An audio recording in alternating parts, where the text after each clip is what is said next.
निम्न में से किस अभयारण्य नेशनल पार्क सम्मिलित नहीं है? विंसर अल्मोड़ा, अर्शकोट, पिथौरागढ़ सही है, राजाजी देहरादून, और इसमें जो दुधवा है यह नैनीताल में स्थित नहीं है। अगला प्रश्न है, अलकनंदा एवं भागीरथी का संगम स्थल है। तो अलकनंदा एवं भागीरथी का जो जहाँ पर संगम होता है वो होता है देवप्रयाग में। देवप्रयाग के बाद जो है गंगा के नाम से यह नदी आगे बढ़ती है। अगला है, क्षेत्रफल की दृष्टि से उत्तराखंड का देश में कौन सा स्थान है? तो इसका आंसर हो जाता है 18वां।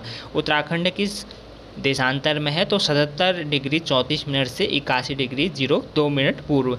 फूलों की घाटी उत्तराखंड के किस जनपद में स्थित है? तो इसका राइट आंसर हो जाएगा चमोली। ठीक है, अगला प्रश्न देख लेते हैं।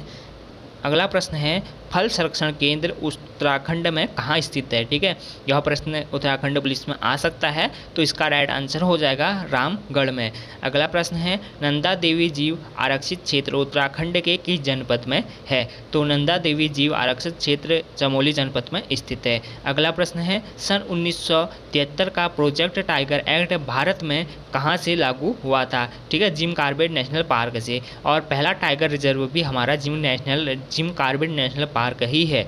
उत्तराखंड में सातताल झील कहाँ है? तो नैनीताल में। उत्तराखंड प्रदेश का सर्वाधिक वर्षा वाला स्थान कौन सा है? तो यहाँ पर सर्वाधिक वर्षा वाला स्थान पहले तो नरेंद्रनगर था, वर्तमान में जो है 2021 या 22 में जो है देहरादून मसूरी क्षेत्र में सर्वाधिक वर्षा हुई थी। तो इसको आप एक बार कॉपी में मतलब किताबों में चेक कर लें कि उत्तराखंड का वर्तमान में सर्वाधिक वर्षा वाला क्षेत्र कौन सा है। ठीक है, अगला प्रश्न है, गंगा नदी पहाड़ों से उतरकर कहाँ मैदानों में प्रवेश करती है? तो हरिद्वार।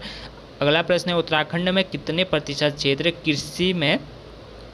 कृषि होती है? उत्तराखंड में कितने प्रतिशत क्षेत्र में कृषि होती है? तो 13% जो उत्तराखंड का क्षेत्र है जहां पर कृषि होती है। अगला प्रश्न है, सन 2001 की जनगणना के अनुसार उत्तराखंड की जनसंख्या थी। तो यह प्रश्न भी आपने याद कर लेना है, क्योंकि एक बार पिछले बार कनिष्ठ सहायक में प्रश्न आया था कि भारत का क्षेत्रफल पूछ दिया गया था और बच्चों को जो है भारत का क्षेत्रफल याद नहीं था। ठीक है, तो आपने 2001 की जनगणना के अनुसार उत्तराखंड की जनसंख्या भी याद करनी है, 2011 की जनगणना के अनुसार उत्तराखंड की जनसंख्या याद करनी है, और भारत में जो जनगणना हुई थी, ठीक है, आपने उत्तराखंड की तो जनगणना याद करनी है, उसके साथ आपने भारत की जनगणना भी याद करके रखनी है। ठीक है, इसका आंसर हो जाएगा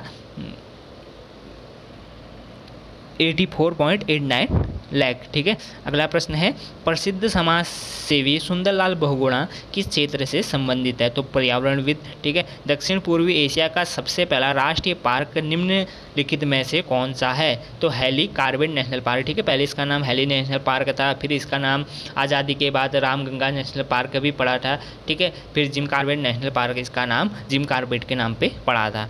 अगला प्रश्न है, उत्तराखंड के वन नगर के नाम से किस स्थान को जाना जाता है? वन नगर के नाम से जाना जाता है देहरादून को। अगला प्रश्न है, देश के प्रथम राष्ट्रीय पार्क जिम कॉर्बेट की स्थापना 1936। उत्तराखंड का क्षेत्रफल हमने याद रखना है क्योंकि कभी भी आ सकता है, 53,000।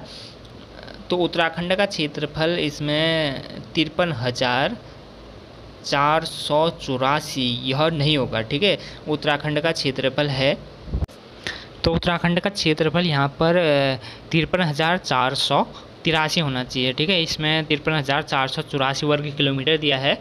अगर बाई चांस परीक्षा में प्रश्न आ जाता है तो हमने यहाँ पर मिलता जुलता इसमें टिक करना होता है, तो हम लगा सकते हैं 53,484। ठीक है, क्योंकि 53,483 पॉइंट कुछ होगा, तो उसमें इसने लिख दिया 53,484।